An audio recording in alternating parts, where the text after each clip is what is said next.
nggak usah takut. Nggak usah takut ya. Disebut aja angkanya berapa gitu loh. Kayak saya gitu loh. Jangan di bawah 5, sebut aja berapa. 11 Mas, dari 100. Karma Anies memberikan 11 dari 100. Kini Anies Baswedan benar-benar digunduli tanpa satu pun nilai diberikan kepada Anies alias kosong melompong, dan Anies Baswedan tidak bisa melaju di Pilkada Jakarta alias nilainya dibabat habis Prabowo Subianto. Rasain, makanya jadi orang jangan sombong, sok menilai orang. Aduh. Fix, PKS bergabung dengan Koalisi Indonesia Maju, nasib Anies mengenaskan. Ya, Anies yang begitu ambisi ingin mencalonkan presiden dan kalah, kemudian ingin mencalonkan gubernur sebagai batu loncatan di Pilpres 2029, kini Anies gigit jari. Beberapa hal yang perlu kami sampaikan kepada publik. Saya kira pertama, bahwa pimpinan PKS telah berkomunikasi dengan Bapak Prabowo Subianto sebagai Presiden Republik Indonesia terpilih pada Pilpres 2024. Tentu saja kita juga memahami bahwa hubungan PKS dengan Pak Prabowo Subianto ini sudah terjalin sejak pemilu Presiden 2019 dan pemilu Presiden sebelumnya tahun 2014.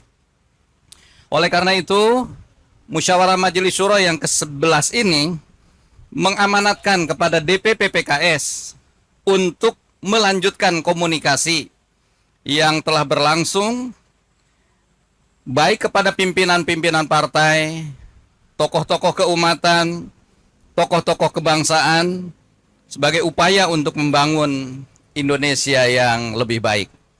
Saya kira demikian konferensi pers dalam kesempatan siang hari ini. Semoga Allah Subhanahu wa Ta'ala, Tuhan yang Maha Kuasa, senantiasa memberikan bimbingannya kepada kita dan meridhoi segala langkah-langkah perjuangan kita. Amin ya Rabbal Alamin.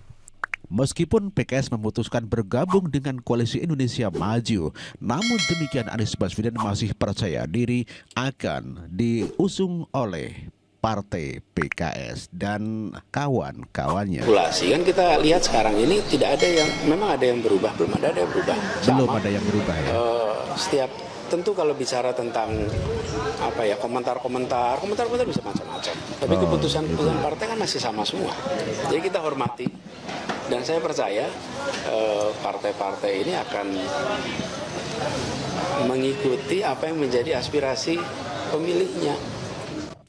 Itulah keyakinan Anies Baswedan yang bisa jadi keyakinan yang palsu alias halu, tidak mengikuti perkembangan zaman dan masih percaya diri akan maju di Pilgub Jakarta agar bisa mempersiapkan diri di 2029 sebagai calon presiden penantang Prabowo Subianto kembali.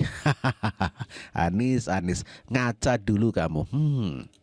Pengamat politik juga mengatakan kalau Anies Baswedan juga sekarang lagi galau, sehingga dia harus selalu mengucapkan percaya diri pasti akan diusung oleh PKS dan Nasdem. Apakah percaya diri seorang Anies Baswedan ini menurut Anda ada dasarnya ketika hampir semua orkestrasi pernyataan publik partai-partai politik seperti sudah mengindikasikan bye-bye Anies Baswedan? Saya melihat itu bukan percaya diri. Anies, saya memahaminya itu sebagai sebuah harapan. Anies berharap demikian dan harus begitu secara normatif bicara supaya komunikasi dengan partai-partai tetap terjaga dengan baik. Tapi kita tahu di balik itu sesungguhnya bahwa Anies sedang disingkirkan gitu ya oleh partai-partai ini. Tapi memang PKS dalam kondisi yang sangat sulit menurut saya. Tanpa PKB dan tanpa Nasdem, dia tidak bisa apa-apa. Tidak bisa maju dalam ya. situasi seperti itu. Ada alternatifnya dengan PDI Perjuangan mungkin. Tapi itu Nggak mungkin ya. Secara historis tidak mudah kerjasama seperti itu. Itulah Saiful Mujani mengatakan bahwa tidak mungkin PKS akan berkoalisi dengan PDIP dikarenakan berbeda sejarahnya. Dan memang Ahok juga mentah-mentah menolak apabila PDIP berkoalisi dengan Anies Baswedan. Sehingga PKS pun tidak bisa mengusung sendiri tanpa adanya Nasdem. Itulah nasib Anies Baswedan. Redaksi Tempo juga mengatakan bahwa Jokowi akan membuat Jakarta melawan kota kosong. Artinya adalah jaminan Ridwan Kamil mungkin bersama dengan Kaisang akan melawan kota kosong dikarenakan Anies disingkirkan untuk maju di Pilgub Jakarta. Pilkada Jakarta. Nah, informasi yang kita dengar belakangan ini memang Jakarta ingin dibikin kotak kosong atau kemenangan mutlak. Kemenangan atas calon yang didukung oleh Kim Plus. Kim. Kalau kemarin ada Kim, sekarang ada Kim Plus. Gitu. Kim ini adalah Koalisi Indonesia Maju yang mendukung pemerintahan Prabowo dan Gibran dan juga didukung oleh Jokowi begitu. Ada upaya untuk tidak mengikut sertakan Anies atau mengeliminasi Anies dari Pilkada Jakarta. Kabar ini panas ketika Surya Paloh bertemu dengan Jokowi di hari Jumat lalu ya, minggu lalu di awal Agustus gitu. Jadi ada pertemuan Surya Paloh dan Jokowi di Istana Negara selama 1,5 jam, jam 5 sore mulainya, dan pertemuan itu tertutup. Wartawan istana pun tidak tahu kalau ada pertemuan itu. ini wartawan istana nggak tahu, lu bisa tahu dari mana? Ada petinggi partai dari internal Kim lah ya, dan ada beberapa informan dari lingkar dekat istana yang menceritakan itu. Nah, apa isi pertemuan itu? Jokowi meminta agar kali ini Nasdem atau Surya Paloh gitu ya tidak lagi berseberangan dengan Jokowi atau dengan calon yang didukung Jokowi di Pilkada 2024 ini yang akan berlangsung November, termasuk di Jakarta. Nah, sebelum Surya Paloh bertemu dengan Jokowi itu, sebetulnya di hari yang sama, di siang hari tuh, Surya Paloh memanggil Anies di Nasdem Tower gitu ya, di lantai 20. Mereka berbicara berapa waktu gitu ya, lalu Surya Paloh menyampaikan soal keresahannya terhadap kasus hukum, satu kasus hukum gitu ya, yang kemungkinan akan berdampak terhadap Nasdem. Itulah pengamat dari Tempo yang mengatakan kalau Presiden Jokowi meminta Surya Paloh agar jangan beroposisi atau berbeda pada saat di Pilgub Jakarta, dan Presiden Jokowi itu tuh meminta Nasdem agar jangan mengikutkan Anies Baswedan di Pilkada Jakarta, alias Anies disingkirkan. Alasan PKS tidak mengusung Anies Baswedan dikarenakan Anies Baswedan tidak becus untuk mencari tambahan 4 kursi lagi agar bisa maju di Pilgub Jakarta.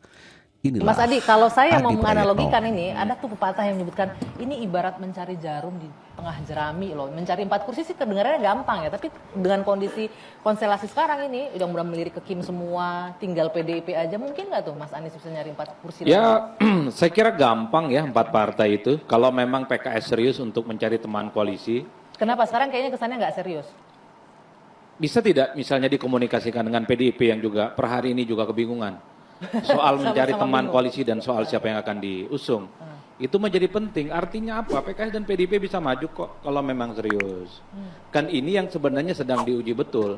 Kalau dalam pilkada itu bukan soal siapa yang dikasih surat rekomendasi dan surat tugas, tapi yang paling penting siapa yang mendaftarkan ke KPU. Itu saja jalan ceritanya. Bisa jadi dapat surat tapi belum tentu didaftarin ke Banyak KPU. kisah di negara ini pilkada, ada rekomendasi, ada relawan, ada tim sukses tiap hari itu deklarasi. Tapi yang didaftarkan bukan mereka. Oke, Mas Ini Adi. yang khawatir terjadi di Jakarta. Tadi menarik Anda bilang kalau PKS serius sebenarnya bisa aja tuh gandeng PDIP. Jadi Anda melihat ini kurang serius nih PKS sekarang. PKS serius tapi belakangan kan kelihatan mulai masuk angin karena mengultimatum Anies Baswedan untuk nyari partai tambahan, kalau tidak bisa evaluasi dukungan politiknya. Nah, pada saat yang bersamaan mestinya Bang Ciko juga mulai agresif nih. Kayaknya PKS kurang kawan ini. Tunggu. Maju di situ baru. Tunggu, ini masuk angin. Sebelum agresif kita ke masuk angin. Benar masuk Kan angin. sederhananya di situ. Kan sederhananya di situ. Nggak, Mas Adi ini kan pengamat politik yang tahu betul bagaimana dinamika di pilkada. Dan semua kandidat itu memiliki kewajiban untuk memenuhi tiket itu. Dan PKS satu-satunya saat ini yang sudah mengeluarkan secara resmi surat rekomendasi itu dan mendeklarasikan secara terbuka. Tapi katanya kan Bang- tadi nggak Bang jaminan. Khalid, Kurang nggak serius jaminan katanya. apa Mas Adi? Bang Khalid Kurang serius begini. apa? Ini sudah sangat serius. Anggap Justru saya- kita mempertanyakan, misalnya Mas Anies harus segera Oke, menuntaskan begini. tugasnya. Mungkin saya Nggak mungkin dong saya dibebankan sedikit kepada edit PKS. ya. Saya sedikit edit redaksinya. Ya. PKS serius. Yes. Kurang satu partai. Andai PDIP datang minta wakil jadi pendamping Anies, apakah PKS akan hijrah ke Kim atau tidak? Ya, Nah, ini jawab dulu ya. andai-andai saja kan. Sudah datang belum? Ya kan? Kalau kita membangun komunikasi, kita komunikasi semua pihak. Dan tentunya begini, tentu PKS sebagai partai pemenang di DKI wajar sekali jika kadernya sebagai calon gubernur atau calon wakil gubernur. Sepakat nggak? Sepakat juga nggak? Tapi kalau nggak bisa sendiri, masa gimana? That's why, nah itulah kemudian tugas dari kandidat memastikan, meyakinkan partai lain untuk bisa mendukung beliau. Sebelum saya ke jubir Kan kandidat, koalisi bentar, di situ adalah bentar. Itulah PKS yang meminta kandidat atau Anies Baswedan untuk mencari tambahan kursi 4 untuk bisa melaju atau melenggang ke KPU. Namun demikian ditunggu sampai 4 Agustus tidak satupun kursi diberikan kepada PKS sehingga PKS melirik koalisi dengan Indonesia Maju atau Kim Plus sehingga nasib Anies Baswedan terkapar dan terjungkal tidak bisa maju di Pilkada Jakarta.